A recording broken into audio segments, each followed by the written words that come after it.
Hello students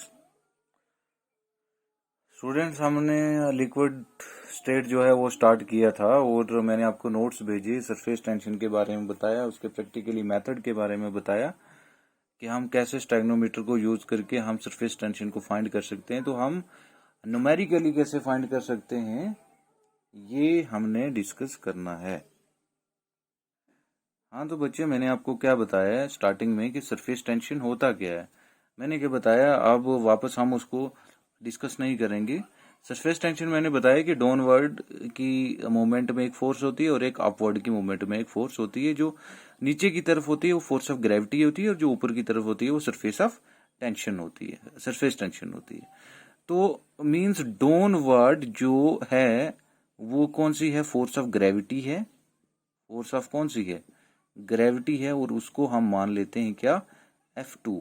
और upward की तरफ जो है वो हमारे पास क्या है, सरफेस टेंशन है, जिसको हमने मान लिया क्या, F1। जो है two forces, one acting downward that is the force of gravity which we represented by F2, and one towards upside that is surface of tension and that is denoted by F1। अब हमें क्या करना है, मान low consider the flow of liquid through a capillary of radius r। मान लो हमारे पास एक capillary है, जैसे आपने प्रैक्टिकल में मैंने आपको बताया कि मान लो एक कैपिलरी हम ले लेते हैं, एक ट्यूब टाइप, जिसमें हम लिक्विड की सरफेस टेंशन को हमने मेजर करना है। तो इसका रेडियस कह रहा है कि मान लो इसका रेडियस हमारे पास क्या है, स्मॉल r। याद रखना है आपने, स्मॉल r हमारे पास क्या है, रेडियस है। As the liquid drop come out of the capillaries to force act on them, कि इसके ऊपर दो फोर्सेस होंगी, कौन कौन सी, F1 मींस सरफेस टेंशन। याद रखना, मैं इसके ऊपर लिख रहा हूं सरफेस टेंशन है F1 पे, ठीक है बच्चे। और याद रखना है कि सरफेस टेंशन का जो F1 होता है, ये चीज आपको क्लेम करनी है, ठीक है। फिर इससे आपको फॉर्मूला निकल जाएगा। जो सरफेस टेंशन है, जो फोर्स अपवर्ड की तरफ एक्ट कर रही है, उसको हम डिनोट 2πr cos थीटा, ये याद रखना है। 2πr cos थीटा ये सरफेस टेंशन का है। और ये कह रहा है कि मान लो थीटा जो है वो इज इक्वल टू 0 डिग्री, ठीक है। तो आपको पता है कि जब थीटा 0 होगा तो cos 0 डिग्री जो होता है वो हमारे पास 1 के बराबर होता है। तो जब ये cos 0 डिग्री 1 के बराबर हो जाएगी तो हम लिख सकते हैं F1 is equal to 2πr, ठीक है बच्चे। 2πr y cos theta, 2πr y cos theta. और ये जो y है, y जैसे r is the radius of the capillary और y क्या है हमारे पास, सरफेस टेंशन है। याद रखना है y हमारे पास क्या है, सरफेस टेंशन है, r is the radius and y is the surface tension. और हमने पुट किया cos 0 डिग्री 1 के बराबर। ये हमारे पास क्या है, F1 2πr y। याद रख, समझ आ गई आपको, ये फोर्स जो अपवर्ड की तरफ एक्ट कर रही है। सिमिलरली जैसे सरफेस टेंशन जो है वो अपवर्ड एक्ट कर रही है, F1 से हमने किया। सिमिलरली जो F2 है हमारे पास वो क्या है, फोर्स ऑफ ग्रेविटी है।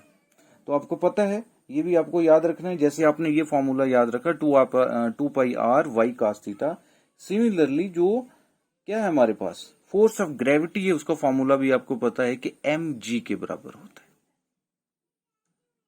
ठीक है बच्चे।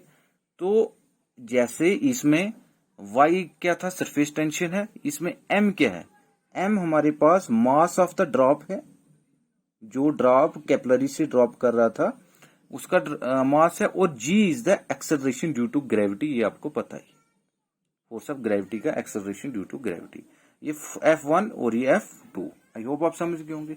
एट इक्विलिब्रियम, के इक्विलिब्रियम पे क्या होगा, इक्विलिब्रियम पे कि ना ही वो नीचे खींचने हो रहा है, ना ही ड्रॉप जो है वो अपवर्ड की तरफ मूव कर रहा है। तो क्या होगा हमारे पास, F1, हाँ तो बच्चे इक्विलिब्रियम पे क्या होगा, F1 जो है वो F2 के इक्वल होगा, ठीक है। तो F1 हमारे पास क्या है, जो सरफेस टेंशन का हमारे पास निकला वो क्या है 2πr/y। ठीक है, where r is the radius of the capillary, जिसमें से हम ड्रॉप कर रहे हैं उसको, जो लिक्विड के ड्रॉप हम डाल रहे हैं, and y is the surface tension is equal to F2 हमारे पास क्या है mg, m is the mass of the drop and g is the gravitational force. तो ये हमारे पास निकला इक्विलिब्रियम पे 2πr/y is equal to mg। ठीक है बच्चे, अब क्या है याद रखना है आपको, मान लो हमारे पास क्या होता है कि to simplify the process, if two liquids with surface tension y1 and y2 are taken and allowed to pass through the same capillary at different time interval, then equation becomes as। याद रखना कि मान लो हम दो liquid ले लेते हैं और एक ही कैपिलरी से टर्न बाय टर्न जो है हम उसको जो है वो मूव करते हैं। ठीक है बच्चे, तो क्या होगा, इस कैपिलरी में जो हमने पहला फ्लूइड डाला उसकी सरफेस टेंशन हम मान लेते हैं y1, और जो दूसरा हमने डाला उसको मान लिया हमने y2। ये हमारे पास दो है। उसके बाद क्या है, अब दोनों के क्या होगा, दोनों के जो हैं वो मास भी डिफरेंट होंगे। जैसे इसका सरफेस टेंशन एक लिक्विड का y1, दूसरा क्या आ गया y2, तो उसका मास भी क्या होगा, उसके लिक्विड के ड्रॉप का m1 और क्या होगा m2 होगा। ठीक है बच्चे, तो इस केस में इसी इक्वेशन को हम क्या लिखेंगे, देखो हम क्या लिखेंगे 2πr, r सेम है। क्यों सेम है, क्योंकि लिक्विड जो है वो एक ही कैपिलरी से हम उसको ड्रॉप कर रहे हैं, एक ही कैपिलरी से ड्रॉप कर रहे हैं, तो हमारे पास रेडियस जो है वो सेम है 2πr surface tension of first liquid y1 upon 2πr/y2 ये सेकंड है इज इक्वल टू, इसका क्या है मास m1 g तो कांस्टेंट है, अपॉन m2g। समझ गए बच्चे, 2πr/y1 surface tension of first liquid, surface tension of second liquid, mass of drop of first liquid and then second liquid. ठीक है, तो इन जब हम इसको सिंप्लीफाई करेंगे तो क्या आएगा 2πr कैंसिल, g और g कैंसिल, इन शॉर्ट हमारे पास क्या निकला y1 upon y2। This is the surface tension of first liquid, this is the surface tension of second liquid is equal to m1 upon m2 mass of drop of first liquid and mass of drop of second liquid. तो ये हमारे पास जो है वो equation निकली। इस equation से अगर हमें मास का पता होगा तो उस मास से हम फाइंड कर सकते हैं क्या, सरफेस टेंशन। लेकिन बात यहीं पे खत्म नहीं होती, आगे देखना है आपको। हाँ तो बच्चे हमारे पास ये निकला surface tension of first liquid upon surface tension of second liquid then m1 upon m2। लेकिन बात यहीं पे खत्म नहीं होती, हम क्या कर रहे हैं, जैसे मैंने आपको प्रैक्टिकली बेचा कि ड्रॉप नंबर मेथड से, ये तो सिंपल मेथड है जिसे हम फाइंड कर सकते हैं क्या, सरफेस टेंशन। लेकिन सिलेबस में आपको इंडिकेट किया हुआ बाय स्टेगनोमीटर, स्टेगनोमीटर में क्या होता है ड्रॉप नंबर मेथड से करना होता है। तो बच्चे क्या करना है अब हमें कि देखो, मान लो हम दो लिक्विड ले लेते हैं, एक लिक्विड ये है और एक लिक्विड हमारे पास ये है। When two liquids of same volume, और इनकी वॉल्यूम दोनों की क्या है सेम है, इसकी वॉल्यूम भी v है और इसकी वॉल्यूम भी v है। बट क्या होता है कि इसका मास क्या है m1 है और इसका मास क्या है m2 है। मास किसका, इनके ड्रॉप्स का। ये दोनों लिक्विड हमने कैपिलरी में डाले, ये एक कैपिलरी में, ये दूसरे कैपिलरी में। ठीक है बच्चे, और इनकी वॉल्यूम सेम है तो v आ गई दोनों में। इसके एक ड्रॉप m1 और इसका एक ड्रॉप क्या है m2, दोनों का वास, और दोनों का जो डायामीटर है वो सेम है और उसको हमने डिनोट कर दिया d से। ठीक है बच्चे, तो अब क्या होगा,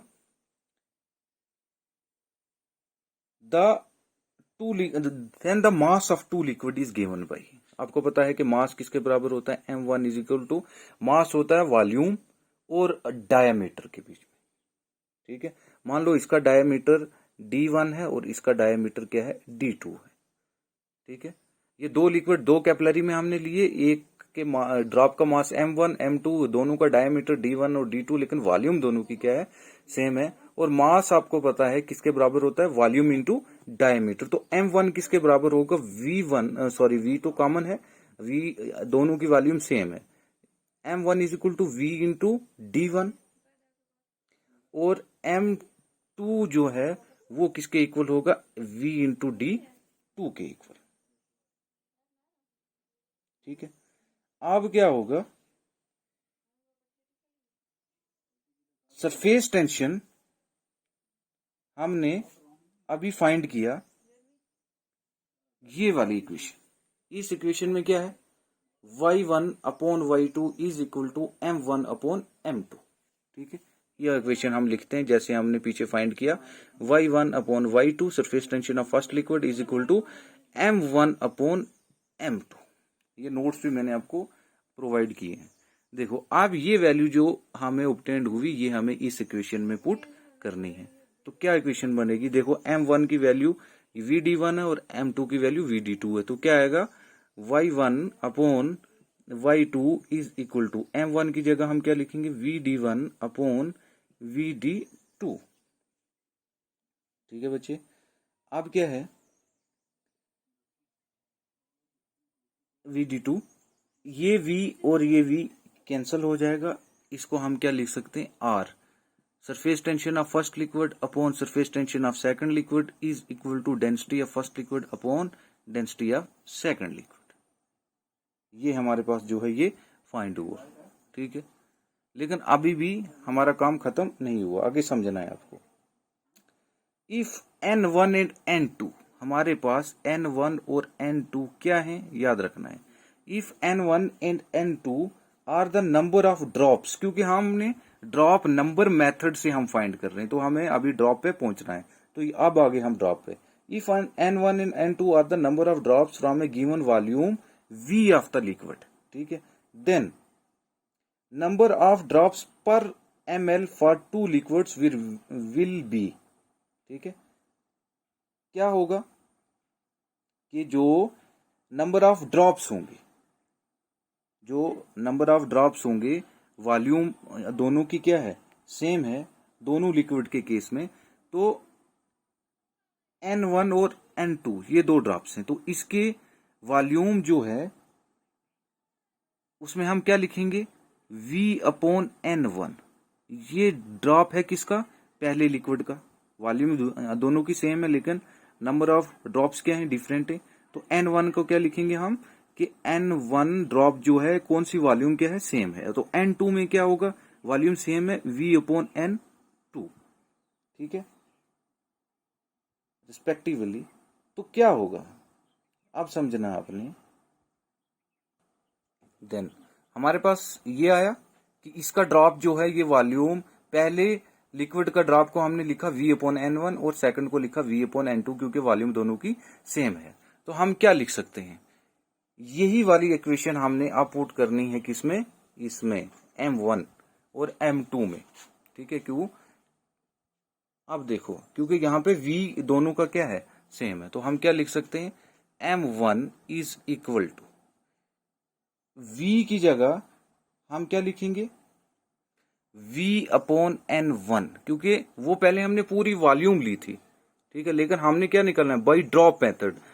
ठीक है, तो ड्रॉप, एक ड्रॉप को हमने n1 लिया, तो इसका क्या मतलब आ गया, v अपॉन n1।